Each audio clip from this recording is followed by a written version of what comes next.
سچ بولتے ہوئے اس کی بولی بولتی ہے کہ ہم نے خواجہ کا دامن بھی نہیں چھوڑا ہے اور ہم نے دوست کا دامن بھی نہیں چھوڑا. ہم بولا کریں جھوٹ اور کہیں نہیں چھوڑیں گے دوست کا دامن. ہم پیئیں شراب اور کہیں نہیں چھوڑیں گے خواجہ کا دامن. ہم حرام کاری کریں سود کھائیں اور کہیں نہیں چھوڑیں گے خواجہ کا دامن. تو میرے بھائی خواجہ نے انہی سب چیزوں کو ختم کرنے کے لیے ہندوستان میں تعلیم دین کو زندہ کیا تھا. اب سبجیکٹ ہے تعلیم دین. اللہ کے نبی صلی اللہ علیہ وسلم نے فرمایا ہر مسلمان مرد عورت پر علم دین فرض ہے. اب آپ ایمانداری سے بتائیے کتنے زمانے سے آپ مسلمان ہیں؟ کتنے لوگوں نے علم دین حاصل کیا؟ اور علم دین حاصل کرنے کا مطلب مولوی بننا نہیں ہے. یہ میرا بات ہے. علم دین حاصل کرنے کا مطلب ہے باعمل مسلمان بننا. اگر یہ غلط فہمی ہے کہ علم دین حاصل کرنے کا مطلب مولوی بننا ہے تو نکال دیجیے غلط فہمی.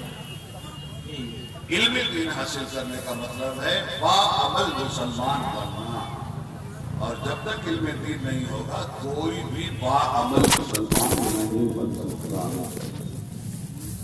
تو آپ مجھے بتائیے اللہ کے نبی نے ارشاد فرمایا صلی اللہ علیہ وسلم انا مدینۃ العلم وعلی الفضل انا دار الحکمہ وعلی الفضل. میں حکمت کا شہر ہوں حدیث کا دروازہ. میں علم کا شہر ہوں حدیث کا دروازہ. اب میں آپ کو بتاؤں حضرت علی کے نام کا علم کے حوالے سے اس ہندوستان میں بھی ایک ایسا فیضان ہے جس بات کو لوگوں نے آج تک بیان نہیں کیا ہوگا. میرے ذہن میں آ گئی کہ علم کے مرکز ہندوستان میں کہاں تھے؟ علم دین. دلی علم دین کا مرکز تھا. پٹنہ علم دین کا مرکز تھا جو کل ترجمہ تھا. لکھنؤ علم دین کا مرکز تھا. بھوپال علم دین کا مرکز تھا. مگر وہاں نے میرے مولا کی شان حضرت علی علم کا دروازہ ہے. تو ایک ان کا اس میں ذات ہے, ان کا اس میں صفت ہے حیدر.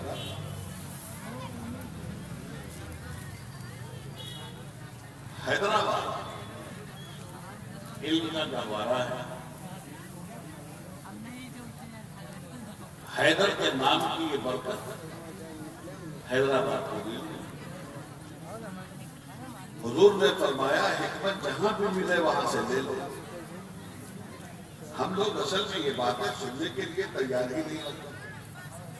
چار کرامت بیان کر دو واہ واہ واہ واہ.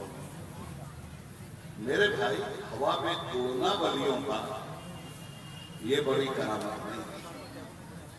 زمین پہ انکساری سے سجدہ کرنا ولیوں کا یہ بڑی کرامت. تو ہم خالی بیگم سلطان دودھ چلائیں گے تو ہمارا مسئلہ حل نہیں ہونے والا. علم دین کے حوالے سے ہم نے کتنا کام کیا. شراب کی آیت بعد میں نازل ہوئی, زناکاری کے خلاف آیت بعد میں نازل ہوئی, سود کے خلاف آیت بعد میں نازل ہوئی, ہر برائی بے حیائی کے خلاف آیتیں بعد میں نازل ہوئی, اور ہر بھلائی اور اچھائی کے لیے آیتیں بعد میں نازل ہوئی. سب سے پہلے کون سی آیت نازل ہوئی؟ اقرا بسم اللہ, پڑھو اپنے رب کا نام سے. ہم نے پڑھنے والی عادت ہی چھوڑ دی. نتیجہ کیا ہوا؟ آج مسلمان کلمہ پڑھنا تک نہیں جانتا, اور کچھ تو ایسے بہروپیے ہیں جو مزاروں پہ بیٹھے ہوئے ہیں, کچھ تو نقلی مزار ہیں, گورکھ دھندا ہو رہا ہے. مجھ کو ایک آدمی نے بتایا رمضان اس کا نام ہے, آج وہ ارب پتی ہے جو وہی میں رہتا ہے. بمبئی میں وہ آوارہ گردی کرتا تھا اور 2 وقت کی روٹی کے لائق نہیں تھا. تو اس نے مجھے دبئی میں حضرت بتایا کہ حضرت اللہ معاف کرے, میں نے پیسہ کمانے کے لیے بمبئی میں کیا کرنا کیا کیا بھائی؟ میں نے کہا میں نے اپنے ایک ہندو ساتھی کو لیا اور رات میں ایک جگہ 3-4 اینٹ ڈال کے بڑھیا مزار بنایا اور وہاں اس مزار پہ اس کے ساتھ اور ہندوؤں کو لے کر کے میں نے چادر وغیرہ چلانا شروع کیا۔ حضرت دوسرے دن سے بلا انکم ٹیکس اور سیل ٹیکس کے پیسے آنے لگے اور اس طرح سے میں نے کمائی کی۔ آپ مجھے بتاؤ کیا اسلام اس لیے آیا؟ کیا دین اللہ کے رسول نے آپ کو اس لیے دیا؟ کیا طائف میں اللہ کے رسول لہو رہان اس لیے دیا؟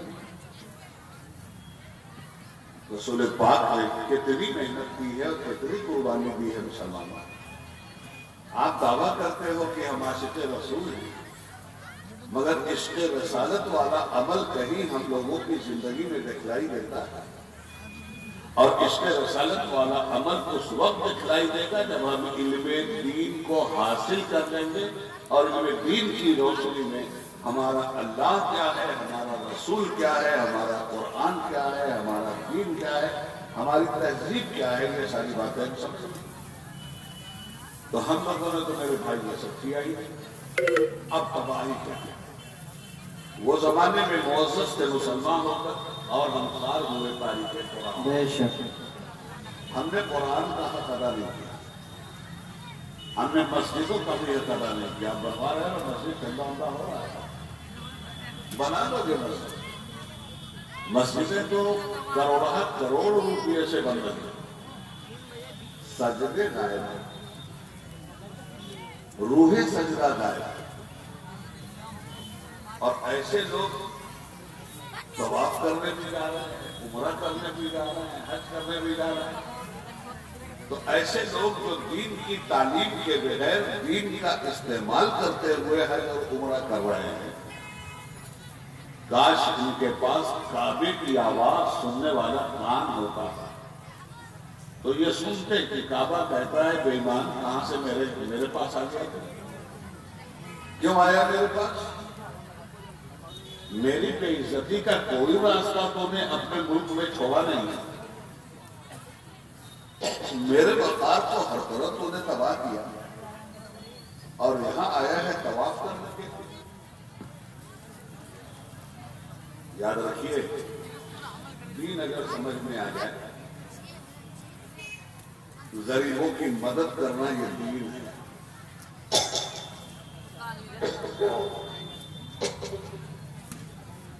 جاہلوں کو علم دین سکھانا یہ دین ہے،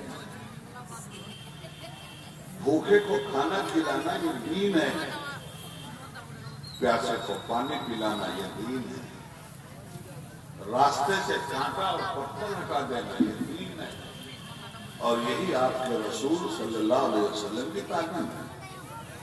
میں نے ایک واقعہ پڑھا تھا فرانس کا۔ فرانس میں ایک پادری جو عیسائیوں کا سب سے بڑا عالم تھا، وہ اپنی گاڑی سے ایک روڈ سے گزر رہا تھا۔ اس نے دیکھا کچھ لوگوں کی بھیڑ لگی ہوئی، گاڑی روک دیا اس نے۔ وہاں پہنچا تو دیکھا ایک لاش پڑی ہوئی، کہا بھائی یہ کیسے مر گیا؟ تو ایک بڑا پتھر تھا، تو پادری سے لوگوں نے کہا کہ یہ پتھر اس کا ساتھی تھا۔ روڈ پہ پتھر تھا، بیچارہ جا رہا تھا، ٹھوکر لگی، گر گیا اور مر گیا، موت کو بہانے۔ اب سنیے اس پادری کا جملہ، مسلمان ہو کر ہم نے اسلام کو نہیں سمجھا، مسلمان ہو کر ہم نے علم دین کو نہیں سمجھا، مسلمان ہو کر ہم نے اللہ و رسول کی تعلیم پہ عمل نہیں کیا۔ وہ پادری کہتا ہے جو لگتا ہے اس راستے سے کوئی رسول اللہ کا غلام نہیں گزرا، اگر محمد صلی اللہ علیہ وسلم کا کوئی غلام اس راستے سے گزرا ہوتا تو یہ آدمی مرنے سے بچ جاتا۔ اس لیے کہ اسلام کی تعلیم یہ ہے کہ راستے میں اگر کوئی پتھر ہو تو اس کو ہٹا دو. اگر مسلمان ادھر سے گزرا ہوتا تو یہ پتھر پھر راستے میں نہیں ہوتا. ہاں ہاں سبحان اللہ سبحان اللہ. یہ ہے مسلمان کا بے شک. اور یہ ہے مسلمان کا کہنا. ہم بڑا دھوم دھام سے پڑھتے ہیں 10 تو 10 دریا بھی نہ چھوڑے ہم نے بحر ظلمات میں دوڑا دے پھوڑے ہم نے دوڑا. آج دین کی راہ پر ایک قدم ہم چلنے کے لیے تیار نہیں اور بحر ظلمات میں ہم گھوڑے دوڑائیں. یاد رکھیے گا اگر دین کی تعلیم نہیں ہوئی تو میرے منہ میں کھا. آر ایس ایس جس طرح آپ کو تباہ کرنے کا منصوبہ بنا رہی ہے. آج ہی میں نے اخبار میں پڑھا ہے, اخبار مشرق اٹھائی ہے, پہلے ہی سفر کی رپورٹ ہے. ناگپور میں آر ایس ایس کا اجلاس ہوا اور آر ایس ایس کے بہت بڑے رہنما نے اعلان کیا کہ گائے کا گوشت کھانے والا مسلمان بھی اگر ہندو بن جائے تو ہم اس کا سواگت کریں. اب آپ مجھے بتائیے کہ کھیل کیا ہو رہا ہے اور آپ کہاں. جب دین آپ کو نہیں معلوم ہوگا تو یہ جو گھر واپسی کا نعرہ لگ رہا ہے کتنی دیر تک آپ اسلام کی چوکھٹ پر رکیں گے. کبھی روٹی کے لیے اسلام چھوڑیں گے اور کبھی اسٹیٹس کے لیے اسلام چھوڑیں گے, کبھی دنیاوی مادی فائدے کے لیے اسلام کو آپ چھوڑیں گے. ہمارے ہاں اسلام کو چھوڑنے والے اپنی جہالت کی بنیاد پر بھی موجود ہیں اور اپنی تعلیم کی بنیاد پر بھی. بے شک. بہت اللہ کہہ رہا ہے جاہل مسلمان دن رات کفر کی بولی بولتا ہے اور پڑھے لکھے مسلمانوں میں کچھ ایسے غدار پیدا ہوئے ہیں جو دین کے خلاف بکواس کرتے ہیں. اب آپ مجھے بتاؤ کہ آپ کو اگر آپ کا دین پیارا ہے تو اس کے بارے میں آپ کچھ نہیں جانو گے. کتنے دن تک اس اسلام کے ساتھ کھڑے رہو. معمولی سی چوٹ پڑنے پر لوگ اپنا مذہب بدل دیتے ہیں. پہلے کلچر بدلتے ہیں اسلام, پہلے تہذیب بدلتے ہیں اسلام, اس کے بعد اپنا دین بدلتے ہیں. آج کیا ہو رہا ہے الیکشنوں میں آپ دیکھیں, آپ کا مسلم نیتا اگر وہ پل کا ادگھاٹن کر رہا ہے تو وہ بھی ناریل پھوڑ رہا ہے. بامبے میں اگر آفس کھل رہا ہے پولیٹیکل پارٹیوں کا تو یہ ضروری ہے بامبے میں کہ ریبن کاٹنے سے پہلے 5-10 ناریل پھوڑو. تو غیر مسلم کا تو مذہب ہے, وہ جو چاہے کرے. مگر مسلمان کو کیا ہو گیا ہے کہ اپنے دین کا کھلا مذاق بناتا ہے چند پیسوں اور چند ٹکوں کے. تو باتیں بہت ہیں. اب آخری بات کہہ دو کیونکہ بہت میں آپ یقین مانیے کہ دیکھو اگر آپ دین کی تعلیم نہیں حاصل کرو, اگر آپ دنیا کی تعلیم نہیں حاصل کرو, ایسے ہی گورو چلاتے رہو گے اور ایسے ہی بکریوں کا ریوڑ لے کے چلتے رہو گے, اپنے آپ کو اگر نہیں بدلو گے تو جانتے ہو کیا ہو رہا. آر ایس ایس بہت بڑی تیاری کرتے ہیں. جاہل ہو گئے مسلمان, نہ دین کا علم مسلمانوں کے پاس نہ دنیا کا. عمل جب علم ہی نہیں ہے تو عمل کہاں سے ہوگا. آپ کی یہاں تعداد کتنی ہے ہندوستان میں؟ اب تقریباً 30 کروڑ تک آتا ہے ہندوستان میں. اب تقریباً 30 کروڑ تک آپ پہنچ چکے ہیں. بہت بڑی بات کہہ رہا ہوں, سن لیجیے. اور یہ ملک کتنا بڑا ہو چکا ہے, اس نے چائنا کو بھی اب پیچھے چھوڑ دیا. ہندوستان کی آبادی چائنا سے زیادہ بڑھ چکی ہے. تقریباً 150 کروڑ کی آبادی انڈیا کی ہو گئی. اس 150 کروڑ کی آبادی میں 150 کروڑ کی آبادی میں آپ آپ ہیں 30 کروڑ. اب آپ مجھے یہ بتاؤ کہ آپ کے علاقے میں جو دھوبی آپ کا کل کپڑا دھلتا تھا وہ کہاں گیا؟ جو حجام کل آپ کا بال بناتا تھا اب تو نہیں نظر آ رہا. جو مزدور آپ کے کھیت میں کسانی کرتا تھا، ہم لوگوں کے پاس جو مزدور ہوتے تھے چمروٹی کے، ہم لوگ ان کو کہیں بھی جانے نہیں دیتے تھے باہر. وہ ہمارے ہی کھیت جوتتے تھے، ہم ہی 1 بیگھہ ان کو الگ سے دے دیتے تھے، بقیہ اور ساری چیزوں میں ان کا انتظام کر دیتے تھے، وہ کہیں نہیں جاتے. اب گاؤں میں حجام نہیں، اب گاؤں میں دھوبی نہیں، اب گاؤں میں مزدور نہیں. آپ تو گاؤں میں موجود ہو مگر آپ کا مزدور ہو کہاں گیا؟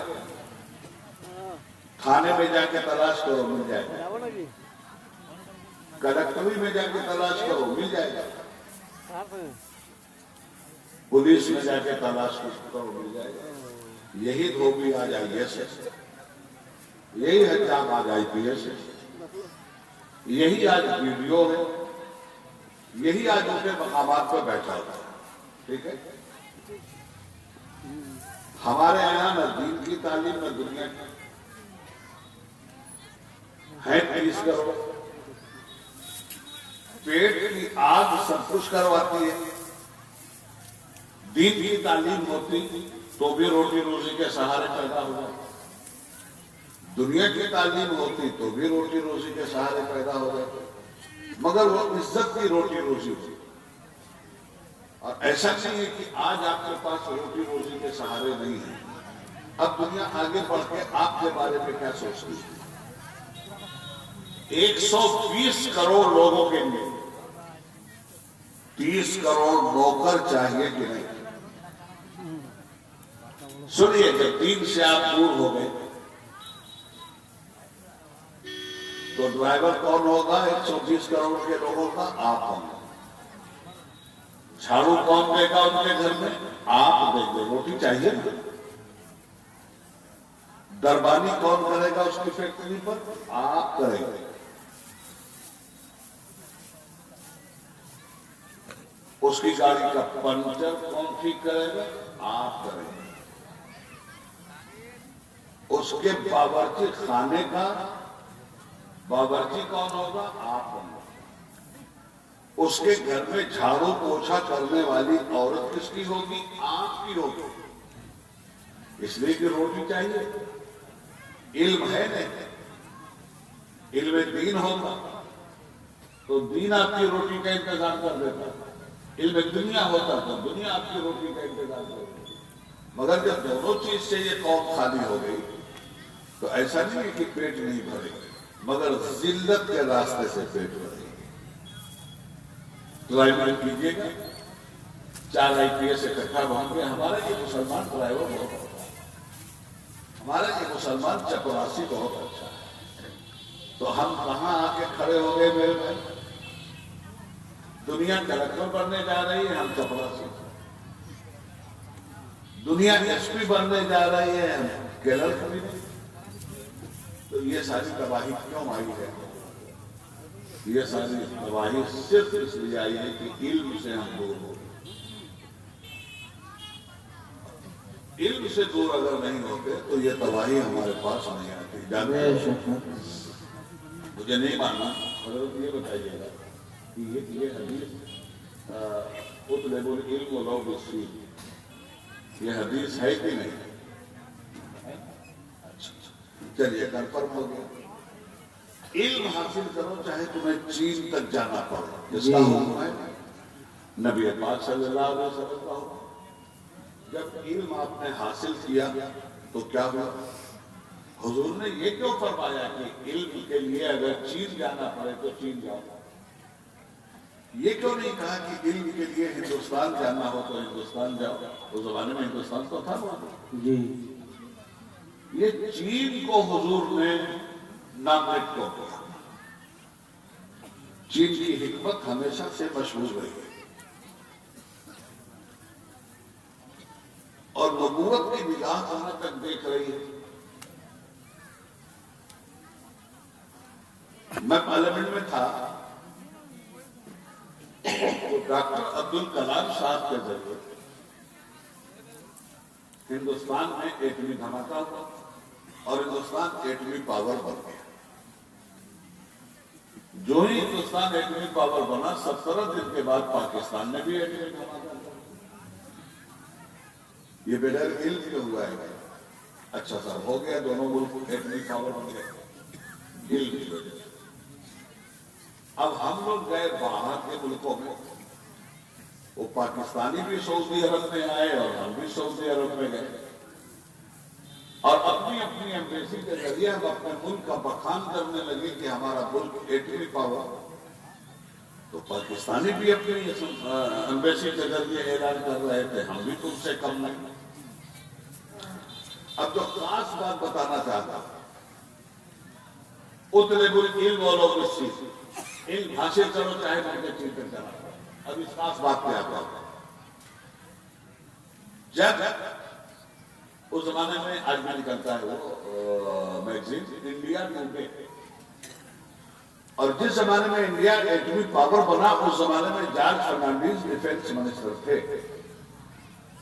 تو جب پاکستان نے ایٹمی دھماکہ کیا تو جارج نے ایک بیان دیا انڈیا ٹوڈے کو اور کہا صاحب پاکستان نے یہ کوئی کمال نہیں کیا, یہ تو علم پاکستان نے چین سے سیکھا ہے تب یہ کام کیا. اب صاحب ایک عرب نے جب یہ سنا تو مسجد نبوی سے نکلا اور گنبد خضرا پہ نظر ڈال کے اپنا سینہ پیٹ کے کہتا ہے واہ رے میرے پیغمبر, واہ رے میرے نبی. آپ نے 1400 برس پہلے کہا تھا اطلب العلم ولو بالسین, اور 1400 برس تک اس حدیث پہ عمل نہیں ہوا. اب پاکستان میں اس حدیث پہ عمل ہوا.